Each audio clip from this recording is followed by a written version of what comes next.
Friends எல்லோரும் எப்படி இருக்கீங்க? நாங்கள் ரொம்ப நல்லாயிருக்கோம். என்னோடய சேனலை யாராச்சும் சப்ஸ்கிரைப் பண்ணாமல் பார்த்துட்ருக்கீங்கன்னா ராதிமா கிச்சனை சப்ஸ்கிரைப் பண்ணிக்கோங்க, பெல் ஐக்கானையும் கிளிக் பண்ணிக்கோங்க.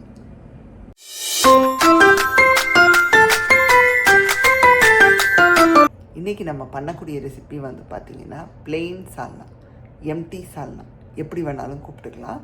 ஸோ ரொம்ப சிம்பிளாக இருக்க போதுங்க. நமக்கு அந்த நான்வெஜ் ஃபீல்டில் ஒரு சால்னா பண்ண போகிறோம், அவ்வளோதான்.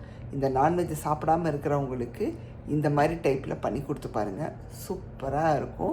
வாங்க எப்படி பண்ணலான்னு பார்த்தலாம். வீடியோவை ஸ்கிப் பண்ணாமல் பாருங்கள். நம்ம பண்ணக்கூடிய இந்த எம்டி சால்னா வந்து பார்த்திங்கன்னா குக்கரில் தான் பண்ண போகிறோம். குக்கரில் 2 டேபிள் ஸ்பூனுக்கு ஃப்ரை ஆயில் சேர்த்து கரம் ஐட்டம்ஸை உள்ளே சேர்த்து நல்லா தாளித்து விட்டுக்கோங்க. பட்டை, கிராம்பு, சோம்பு, ஏலக்காய் எல்லாம் சேர்த்து தாளித்து விட்டுட்டு இதில் இப்போது பொடியாக வெட்டின வெங்காயம் சேர்த்துக்க போகிறோம். ரொம்ப பெரிய வெங்காயமாக இருந்தால் நீங்கள் பாதி சேர்த்துக்கோங்க, ஏன்னா இனிப்பு தட்டிடும். இதே மீடியம் சைஸ் வெங்காயமாக இருந்தால் ஒன்றும் பிரச்சனை இல்லை, நீங்கள் ஃபுல் அண்ட் ஃபுல் வெட்டி சேர்த்துக்கோங்க. அது கூட 2-3 பச்சை மிளகாயை கீறி உள்ளே சேர்த்துக்கோங்க.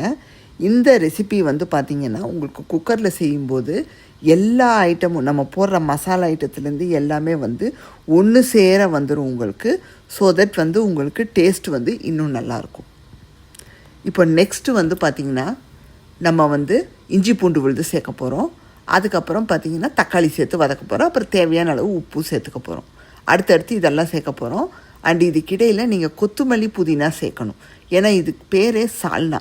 ஸோ தட் நமக்கு எல்லா விதமான வாசமும் இதில் வரணும். ஸோ கொத்தமல்லி ஒரு சின்ன கை அளவு எடுத்துக்கோங்க, அதே அளவு புதினாவும் எடுத்துக்கோங்க. சேர்த்துட்டு இதோடு சேர்த்து வதக்க போகிறோம். இப்போ இஞ்சி பூண்டு சேர்த்து வதக்கி விட்ட பிறகு நான் கொத்தமல்லி புதினா சேர்த்துட்டேங்க. ஸோ ஒரு 1/4 ஸ்பூன் இஞ்சி பூண்டு விழுது சேர்த்தா போதும், ஏன்னா இது வந்து ஒரு பிளெயின் சால்னா தான். இதில் வந்து எந்த காய்கறியோ சிக்கன் மட்டனோ எதுவுமே போடலை, அதனால கொஞ்சமாக இஞ்சி பூண்டு விழுது சேர்த்தா போதும். அடுத்து கொத்தமல்லி புதினா கொஞ்சம் சேர்த்துக்கோங்க, அது மஸ்ட்டு, இதை நீங்கள் மிஸ் பண்ணவே கூடாது. அடுத்து ஒரு ஃபுல் தக்காளியை நான் வெட்டி சேர்க்குறேங்க. இந்த தக்காளி வந்து பார்த்திங்கன்னா உங்களுக்கு ஒரு மீடியம் சைஸ் தக்காளி, நல்லா பழுத்த தக்காளியாக சேர்த்துக்கோங்க. கொஞ்சம் ஆரஞ்சாக இருந்தால் உங்களுக்கு அந்த அளவுக்கு வந்து டேஸ்ட் இருக்காது, ஒரு மாதிரி புளிப்பாக இருக்கும். கொஞ்சம் சிகப்பாக இருக்கிற தக்காளியை பார்த்து வெட்டி சேர்த்துக்கோங்க. சேர்த்துட்டு தக்காளி நல்லா வதங்கி வந்த பிறகு இப்போ மசாலா பொடி சேர்க்க போகிறோம். என்னெல்லாம் பார்த்திங்கன்னா 1/2 டீஸ்பூன் மஞ்சத்தூள், காரத்துக்கேற்ப மிளகாய் தனியாத்தூள், அதுக்கப்புறம் சிக்கன் கறி மசாலா பொடி நான் சேர்க்க போகிறேங்க. இதுவும் இம்பார்ட்டன்ட் தான். நீங்கள் சிக்கன் மசாலா எந்த இதில் வச்சுருக்கீங்களோ அதை வந்து 1 டேபிள் ஸ்பூனுக்கு சேர்த்துக்கோங்க. அதுக்கப்புறம் அரைச்சி சேர்க்க போகிற விழுது வந்து பார்த்திங்கன்னா ஒரு 7-8 முந்திரி, 1/4 டீஸ்பூன் கசகசா தண்ணியில் ஊற வச்சு 1 டேபிள் ஸ்பூன் தேங்காயோடு அரைச்சி சேர்த்துக்கோங்க. அதுவும் மஸ்ட்டுன்னு தான் சொல்லணும். இதில் சேர்க்குறது எல்லாமே மஸ்ட்டுங்க. கொத்தமல்லி புதினாவாகட்டும், அப்புறம் அந்த கறி மசாலாவாகட்டும், அப்புறம் முந்திரி, கசகசா, தேங்காய், இதுவும் மஸ்ட்டு. அதை ஊற வச்சு தேங்காயோடு சேர்த்து அரைக்கும்போது உங்களுக்கு வெண்ணெய் மாதிரி அறுப்பட்டு வந்துடும்.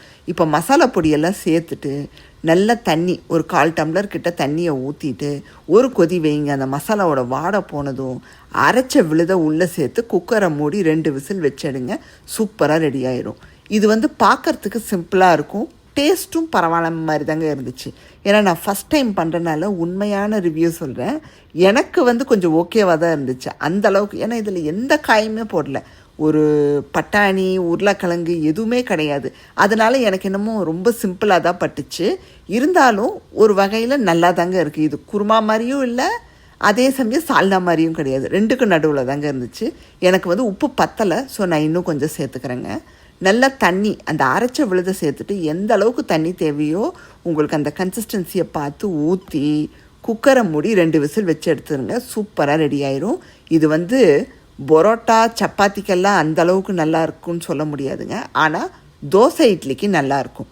ஏன்னா எங்கள் மாமியார் வந்து சொன்னாங்க எங்ககிட்ட, நான் பண்ண அன்றைக்கி அவங்களும் வீட்டில் அது பண்ணியிருக்காங்க இந்தியாவில். அப்போ சொன்னாங்க கொஞ்சம் சிம்பிளாக தான் இருக்குது அப்படின்னாங்க. என் வீட்டுக்காருக்கு பிடிக்கலைங்க, பட் எனக்கு ஓகே தான். எனக்கு ஏதோ பிடிச்சிருந்துச்சு, ஒன்றும் பெரிய டிஃப்ரென்ஸ் இல்லை அப்படின்னு சொல்லிக்கலாம். ஸோ கண்டிப்பாக ஒரு வாட்டி ட்ரை பண்ணி பார்க்கலாங்க. நமக்கு எதுவுமே இல்லை அப்படிங்கிறப்போ இந்த பிளெயின் சால்னாவை ட்ரை பண்ணி பார்க்கலாம். ஸோ கண்டிப்பாக நீங்களும் ட்ரை பண்ணி பாருங்கள். நான் சொன்ன மாதிரி இட்லி தோசைக்கு நல்லாயிருக்கும் டிஃபால்ட்டாக, பட்டு சப்பாத்தி பரோட்டாக்கெல்லாம் கொஞ்சம் இதுவாக தான் இருக்கும். ஸோ இன்றைக்கான வீடியோ உங்களுக்கு பிடிச்சிருக்கும் நான் நம்புகிறேங்க. பிடிச்சிருந்தா ராதிமா கிச்சனை லைக், ஷேர் அண்ட் சப்ஸ்கிரைப் பண்ணிடுங்க. பெல் ஐக்கானையும் கிளிக் பண்ணிடுங்க.